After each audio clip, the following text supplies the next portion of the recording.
Video like जरूर कर लीजिए और ऐसे वीडियो लगातार फ्री में पाने के लिए चैनल को तुरंत सब्सक्राइब कर लीजिए और बेल आइकन को जरूर टैप कर लीजिए ताकि आगे भी सारे वीडियो आपको मिलते रहे। यूट्यूब में फॉलो करते हैं तो प्लीज ये वाला फ्री टेलीग्राम चैनल जरूर ज्वाइन कर लीजिएगा। सारे नोटिफिकेशन सारे अपडेट यहीं पे आते हैं, ध्यान रखिए। हेलो फ्रेंड्स, आपका स्वागत है आपके अपने परिवार सी सेट प्रिपरेशन पर। आज की इस क्लास में हम लोग अलग अलग स्टेट पीसीएस की परीक्षा में आए हुए नंबर सिस्टम के प्रश्नों को हल करेंगे।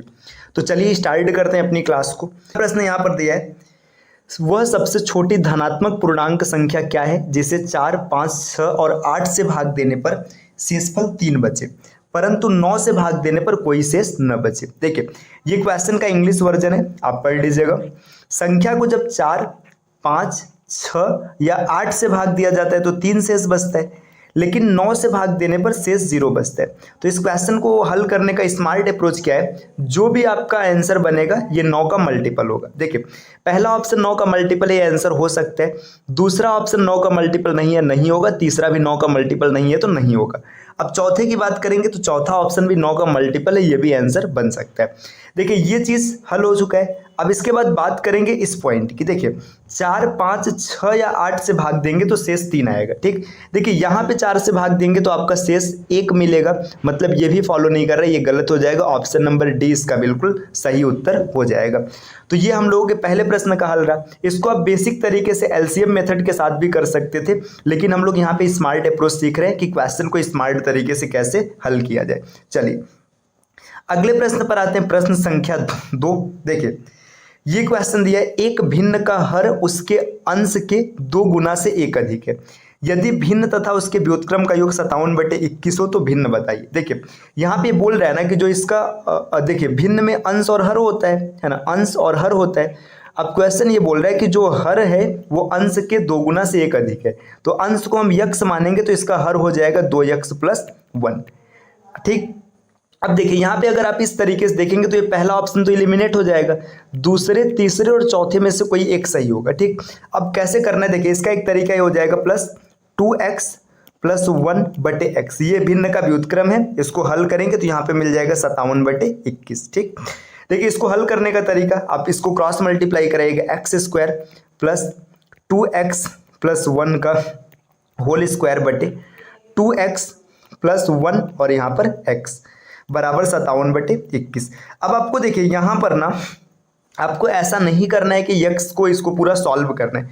आप ऑप्शन से ना अंश का मान यक्स है तो ये अंश रहा, अंश की वैल्यूज उठा करके चेक कर लेना। एक बार यक्स का मान 3 रखिएगा, एक बार 4 रखिएगा, एक बार 5 रखिएगा। देखिए जब हम लोग 3 के साथ जाएंगे तो 3 तिरिक का 9, ठीक, 3 दूना 6, 1 7, 7 का स्क्वायर 49 और 49 9 58 है ना, 58 मिल रहा है, जबकि यहाँ पे 57 होना चाहिए, पहला नहीं होगा। दूसरे को चेक करते हैं, 4 चौका 16 और 4 दूना 8 1 9, ठीक है, 9 9 81 और 16 97, ये भी ऑप्शन नहीं होगा। तीसरे को चेक करते हैं, देखिए 5 5 25, 5 दूना 10 और 1 11 है ना, 11, ठीक है, यहाँ पे 11 और 11 गिरह में 121 और 25 146, ठीक है 146, ये भी नहीं हो रहा है, क्वेश्चन में कुछ मिस्टेक है, रुकिए एक बार। अच्छा इसमें अंश को हम लोगों ने हल किया है, अभी हर को भी हल कर चेक करते हैं तो यहाँ पे कंफर्म हो जाएगा कहाँ पर मिस्टेक है। देखिए अगर हर के वैल्यू के साथ जाएंगे तो यहाँ पे देखिए, यहाँ पे हर का मान आपको ये दिख रहा है 2x + 1, ठीक है, और यहाँ पर x है तो यहाँ पे अगर 3 रखेंगे तो 3 दूना 6 1 7 21 सही आ रहा है। अगर मान लीजिए हम इसके साथ, तो यहाँ पे देखिए ऑप्शन ना, यहाँ पे क्वेश्चन में थोड़ी सी मिस्टेक है, 57 की जगह पे 58 होना चाहिए था, ये क्वेश्चन में टाइपिंग का मिस्टेक है। बाकी ऐसा प्रश्न आएगा तो इसको हल करने का अप्रोच ये होगा, आपको ये सीखना है अगर आप इसको सॉल्व करना चाहते हैं तब। बाकी अगर आप ऑप्शन मेथड के साथ जाना चाहते हैं, ऑप्शन मेथड के साथ कैसे जाएंगे देखिए उसको समझिए। यहाँ पे भिन्न पूछा है ना, भिन्न, इसका मतलब आपका भिन्न का स्वरूप ये है ना। जब भिन्न का स्वरूप ये मिलेगा तो आपको क्या करना है, भिन्न जैसे देखो 3/7 मिला प्लस इसका व्युत्क्रम 7/3 हो जाएगा, इसको हल कर लेना। 3 तिरिक का 9, 7 7 49 और बटे 7 तिरिक 21, देखिए 58/21 मिल गया। ये इसका दूसरा तरीका है। तो इसमें आपको 4 ऑप्शन है, आप तुरंत चेक कर लेंगे। एक एक ऑप्शन चेक करने में मुश्किल से 2 3 3 4 4 सेकेंड लगेगा। चलिए नेक्स्ट प्रश्न पर आते हैं। अगला प्रश्न क्या है, अब आपसे ये क्वेश्चन पूछ रहा है कि निम्नलिखित में परिमेय संख्या है। देखिए परिमेय संख्या क्या होता है, आपने पढ़ा होगा, जितनी भी दशमलव वाली संख्या होती है, जो नॉन टर्मिनेटिंग मतलब कटने वाली नहीं है, और नॉन रिपीटिंग और न तो रिपीट कर रही है, वही अपरिमेय है, बाकी सब परिमेय है। तो पहला नॉन टर्मिनेटिंग नॉन रिपीटिंग ये अपरिमेय हो जाएगा। देखिए ये आपको परिमेय मिल जाएगा। बाकी आगे पाई हमेशा अपरिमेय होता है, करड़ी में आप अगर कभी भी प्राइम नंबर है तो अभी अपरिमेय है। ऑप्शन नंबर बी इसका बिल्कुल सही है। अगले प्रश्न पर आते हैं। देखिए एक प्रश्न है, जब एक संख्या n को 17 से भाग दे मतलब 17 से भाग देने पर 13 शेष आता है, तो 3n + 1 को 17 से भाग देने पर क्या शेष आएगा। देखिए ऐसे प्रश्नों में क्या होता है, जो शेष आता है ना उसी को हम नंबर मानते हैं। तो n बराबर 13 हो जाएगा। अब n का मान 13 रखेंगे तो 13 × 39 और 1 40 हो जाएगा। 40 को आप 17 से भाग देंगे, 17 दूना 34, यहाँ पे 6 इसका रिमाइंडर आएगा। ऑप्शन नंबर इसका हो जाएगा ए। ठीक, ये चीज अगर आपको नहीं समझ में आए, देखो क्या किया गया, 40 था, 40 को 17 से भाग दिया गया है, 17 दूना 34, यहाँ पे 6 रिमाइंडर बचा है। इसी चीज को यहाँ पे डायरेक्ट लिखा गया। नेक्स्ट अगले प्रश्न पर आते हैं। देखिए अगला प्रश्न है 5³ इंटू 35 के पावर 5 और गुणे 9 के पावर 4, इसमें अभाज्य गुणनखंडों की संख्या निकालनी। देखिए अभाज्य गुणनखंडों की संख्या निकालने के लिए कहीं भी आपको गुणनखंड से रिलेटेड प्रश्न दिया है तो सबसे पहले आप उसको प्राइम फैक्टर में तोड़ेंगे। तो आप लिखेंगे 5³ गुणे, देखिए 35 को आप क्या लिख सकते हैं, 5 गुणे 7 है ना, और पावर यहाँ पे रहेगा 5 और यहाँ पर भी 5। 9 को लिख सकते हैं 3 का स्क्वायर, और स्क्वायर जब भी पावर का पावर में मल्टीप्लाई होता है तो आपस में जुड़ जाते हैं, तो यहाँ पे 8 हो जाएगा। अब देखिए प्राइम फैक्टर्स पूछा है ना, अब यहाँ पे मैं पूरा फार्मूला बता दे रहा हूँ। जब भी अगर टोटल फैक्टर पूछेगा तो आप लिखेंगे a + 1 b + 1 c + 1 ऐसे लिखते जाएंगे जो भी आएगा। ठीक, ये टोटल फैक्टर्स होंगे, और ए बी सी क्या है, ये जो पावर मिल रहा है। ठीक, और ऐसे अगर पूछे इवन फैक्टर तो आपको क्या करना है, इवन फैक्टर होता है a ब्रैकेट में b + 1 c + 1। ठीक है, ये हो जाएगा। अगर ऑड फैक्टर पूछेगा तो आप लिखेंगे b + 1 c + 1, ये तरीका रहेगा। इसके बाद अगर मान लीजिए कभी आपसे पूछ ले प्रॉपर फैक्टर क्या है, तो आप लिखेंगे प्रॉपर फैक्टर जो होता है ये टोटल फैक्टर -2 होता है, ये तरीका। अगर प्राइम फैक्टर पूछ लेगा तो आप सीधा सीधा लिखेंगे prime factor = a + b + c। अब इस क्वेश्चन को कैसे हल करेंगे, देखिए 5 5 10 8 18 और 3 21, कहीं पर 21 दिख रहा है, नहीं दिख रहा है, ऑप्शन नंबर डी इसका बिल्कुल सही हो जाएगा, नन ऑफ 30। चलिए नेक्स्ट प्रश्न पर आते हैं। अगला प्रश्न आपके सामने दिया है, 1 से 100 तक की गिनती में कितनी ऐसी संख्या है जिनका इकाई अंक 7 है परंतु संख्या 7 से विभाज्य नहीं है। देखिए इकाई अंक जब पूछेगा ना, किसी भी गिनती को 100 तक लिखने में इकाई अंक टोटल 10 बार आता है। तो 1 से जब 100 तक की गिनती लिखेंगे तो 7 इकाई अंक वाले संख्याएं 7 17 27 37 47 57 67 77 87 97। देखिए यहाँ पे टोटल 10 है। अब इसमें 7 से 7 कट जाएगा और 77 कट जाएगा और कोई नहीं कटेगा। तो देखिए 1 2 3 4 5 6 7 8, इसका बिल्कुल सही ऑप्शन होगा, ऑप्शन नंबर डी। नेक्स्ट अगले प्रश्न पर आते हैं। अगला प्रश्न देखिए यहाँ पे दिया है, यक्ष का न्यूनतम मान क्या होगा जिसके लिए संख्या ब्रैकेट में 3x + 63 + 640 17 से पूर्णतः विभाज्य। यहाँ पे इसका इंग्लिश वर्जन दिया है।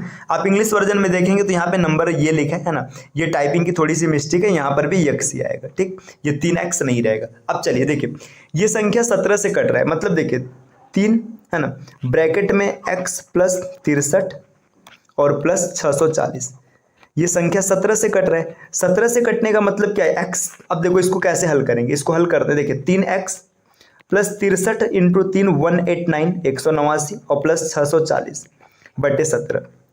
ठीक, अब एक चीज देखिए, यहां से हम अगर 100 निकाल के इस 189 को दे दें तो ये कुछ ऐसा नहीं हो जाएगा, 3x + 289 और + 540 बटे 17।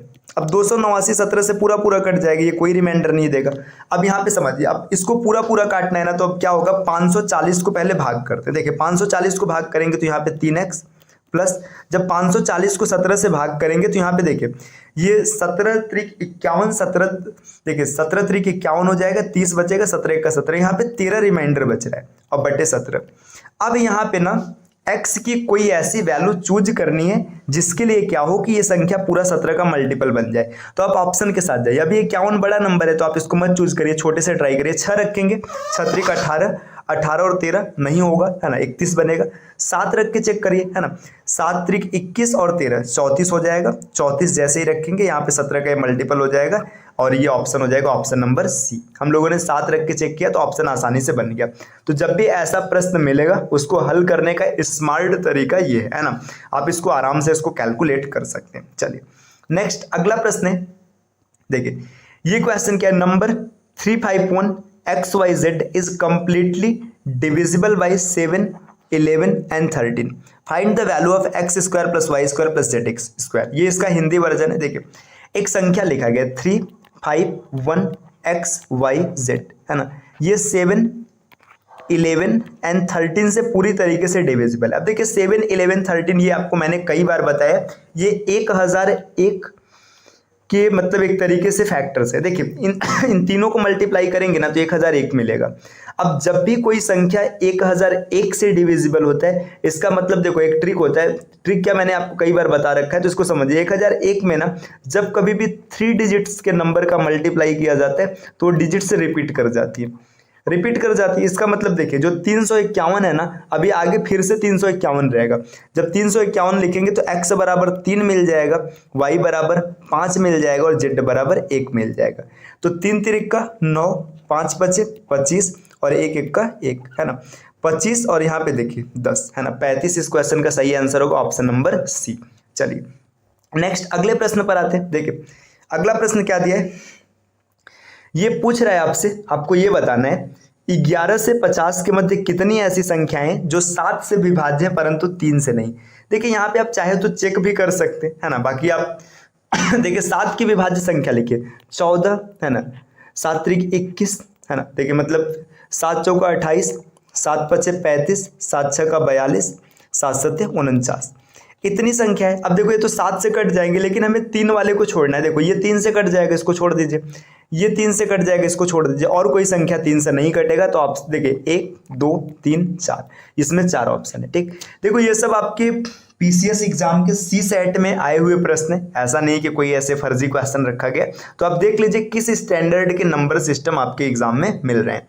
चलिए नेक्स्ट अगले प्रश्न की बात करेंगे। तो अगला प्रश्न क्या दिया है, ठीक है, अगले प्रश्न में यहाँ पे क्वेश्चन ये कुछ ऐसा दिया है कि आपसे पूछा जा रहा है 3 अभाज्य संख्याओं का योग 100 है। ठीक है, 3 अभाज्य संख्या जिसका योग 100 है।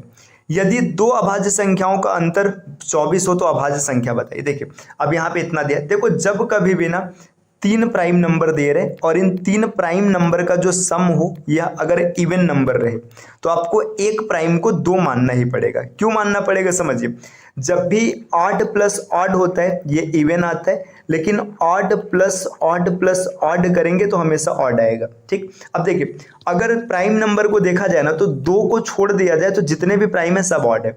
अगर पहले को आप ऑड मान लेंगे ना तो बाकी ये बचे हुए दोनों ऑड होने पे आंसर हमेशा ऑड आएगा। तो इसीलिए पहले को हम ऑड न मान के 2 मानेंगे, मतलब इवन मानेंगे। इस प्रॉपर्टी पे ना कई बार प्रश्न मिलता है, उन प्रश्नों में क्या होता है आपको ऐसे दिया रहेगा, अलग अलग डेटा रहेगा लेकिन नंबर इवन रहेगा। तो जब भी नंबर इवन मिलेगा पहला प्राइम आपको हमेशा 2 मानना है। तो यहाँ पर देखिए जब पहला प्राइम 2 मान लेंगे तो बाकी जो बचे हुए 2 प्राइम हो जाएंगे। मान लेते हैं x प्लस वाई है, इसका जो सम हो जाएगा, सम कितना हो जाएगा 98 हो जाएगा। आगे क्या बोला जा रहा है कि 2 संख्याओं का अंतर, है ना। अब x माइनस वाई बराबर कितना दिया 24 दिया है। अब इसको हल करेंगे, देखिए इसको तेजी से हल करने का तरीका क्या होता है इन दोनों को जोड़ करके एक बार आधा करना और एक बार घटा करके आधा करना है। तो जब जोड़कर आधा करेंगे तो x मिलेगा और घटा के आधा करेंगे तो y। इसको जोड़ेंगे तो जोड़ने पे आपको मिल जाएगा 122। 122 बटे 2 करेंगे तो आपको 1 मिल जाएगा 61, है ना। और दूसरे की बात करेंगे तो इसको घटा लीजिएगा 4 और यहाँ पे 7, 74 अगर आधा करेंगे तो आपको 37 मिलेगा। तो देखिए एक प्राइम 61 है, एक 37 है और एक 2 हमने पहले ही मान रखा था। तो इसके प्राइम की बात करेंगे, देखिए 71 ये नहीं होगा, 41 ये नहीं होगा, 31 ये नहीं होगा, 37, 61 2 ऑप्शन नंबर। देखिए अगला प्रश्न कुछ इस प्रकार से दिया है, 1 से 100 के मध्य आने वाली सभी अभाज्य संख्याओं का योग क्या होगा। अब ये एक ऐसा प्रश्न है ना, इसमें कोई ट्रिक काम नहीं करेगा। आपको 1 से 100 के मध्य की सभी प्राइम नंबर्स को लिखना पड़ेगा और लास्ट में उसको जोड़ना पड़ेगा। तो चलिए हम लोग चेक करते हैं कैसे होगा। देखिए 1 से 100 की बात करेंगे तो इसमें देखिए 2 प्राइम नंबर है, 2 के बाद 3 है, 5 है, 7 हो गया, है ना, ये 10 तक में आ गया। इसके बाद 11, 13, 17, 19 हो गया, है ना। इसके बाद और आगे बढ़ेंगे, देखिए 21 नहीं है 23 हो गया, 23 के बाद आगे बढ़ेंगे 25 नहीं 27 नहीं 29 हो गया, फिर 31, 33 नहीं होता है, 35 नहीं होता है, 37, है ना। फिर इसके बाद देखिए 41, 43, 47 ये हो जाएगा। इसके बाद 51 नहीं है, 53, 55 नहीं है, 57 नहीं है, 59, है ना। आगे 61, 61 के बाद 63 नहीं होगा, 65 नहीं होगा, 67, है ना। 67 के बाद और आगे बढ़ेंगे 71, 71 के बाद 73, 75 नहीं है, 77 नहीं है, 79, है ना। इसके बाद 81 नहीं, 83, 83 के बाद आगे बढ़ेंगे 85 नहीं है, 87 नहीं है, 89, इसके बाद 91 नहीं, 93 नहीं, 95 नहीं, 97, है ना। तो देखिए ये इतने ऐसे हैं कि जो प्राइम नंबर हैं, ठीक। अब इन सबको जोड़ेंगे, है ना, सबको जोड़ेंगे। देखिए 2 3 5, 5 10, 7 17, 17 और 11, मतलब 17 10 27 और 1 28, 28 10 38 और 3 41, 41 और 10 51 7 58, ठीक है। 58 में 20 जोड़ेंगे तो आपका 77, है ना, सॉरी 19 जोड़ेंगे तो 77, अब 78 79 80 100 हो गया, 129, 160, 197, 198 और 98 में 40 जोड़ेंगे 238, 238 में 43 जोड़ेंगे 281, 281 में 40 जोड़ेंगे तो 281 में जब 47 को जोड़ा जाएगा तो 81 और 7 88, है ना, 328, 328 के बाद 381, 381 के बाद जब 59 को ऐड करेंगे तो यहाँ पर मिल जाएगा 81, 390 मतलब 540, है ना, सॉरी 440, 440 में 61 को जोड़ेंगे तो मिलेगा 501, 568, 568 में 7 देखिए 568 ये रहा। फिर देखिए इसको जोड़ लेते हैं, देखिए 7 7 7 210 हो जाएगा, 210 में 9 3 12 1 13, है ना, तो इन 3 को ऐड करेंगे तो 223।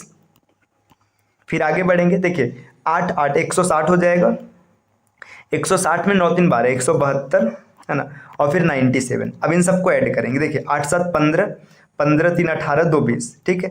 इसके बाद क्या हो जाएगा, 2 हासिल है, 6 2 8 2 10, ठीक है, 10 और 9 19, 19 और 7 आपका हो जाएगा 26, फिर से 2 हासिल है, ठीक है, 5 2 7 2 9 1 10, 1060, है ना। तो इसका बिल्कुल सही आंसर हो जाएगा 1060। एक बार आप इसको क्रॉस चेक कर लीजिएगा, अगर कैलकुलेशन में जोड़ने घटाने में कोई भी गलती हुई होगी तो आप उसको सही कर लीजिएगा। देखिए अगर कभी ऐसा प्रश्न आपको मिल गया तो इसमें ये टाइम टेकिंग क्वेश्चन है, इसमें टाइम आपको देना पड़ेगा, इसका कोई सॉल्व ट्रिक नहीं है कि प्राइम नंबर के जोड़ने का कोई सॉल्व ट्रिक नहीं है। अगर ऑड इवन ये सब रहता है तो उसका सॉल्व ट्रिक है, तो उसको मैं आगे एक्सप्लेन कर दे रहा हूँ। देखिए अगर कभी प्राइम छोड़ के आपसे पूछ ले फर्स्ट n नेचुरल नंबर का सम बताइए, मतलब यहाँ पे मैं बोल रहा हूँ आप उसको सुनेगा। अगर प्राकृतिक की बात करेगा तो आप सीधा लिखेंगे n ब्रैकेट में n+1/2, है ना, ये प्राकृतिक संख्याओं का योग है। अगर पूर्ण संख्याओं का योग पूछेगा तो n इज इक्वल, देखिए यहाँ पे सम होगा, ठीक है, सम, तो सीधा आप लिखेंगे sum is equal to n bracket में n-1/2, ये प्राकृतिक संख्या, ये प्राकृतिक का है, ये पूर्ण का है। अगर कभी सम का पूछेगा तो n ब्रैकेट में n+1, ये सम का हो जाएगा। अगर विषम का पूछेगा तो n स्क्वायर हो जाएगा। अब यहाँ पे देखिए कई बार क्वेश्चन पूछता है प्रथम n प्राकृतिक संख्याओं के वर्गों का योग, तो इसका फार्मूला n ब्रैकेट में n+1 फिर 2n+1 और अपान में 6। अगर इसके बाद ये इसके मतलब वर्गों का योग हो गया, ठीक है, तो इस तरीके से आप आसानी से कैलकुलेट कर लेंगे। चलिए अब आपसे मिलते हैं नेक्स्ट वीडियो में कुछ नए कॉन्सेप्ट के साथ, तब तक के लिए आप अपना ध्यान रखिएगा। Take care, bye bye and thank you.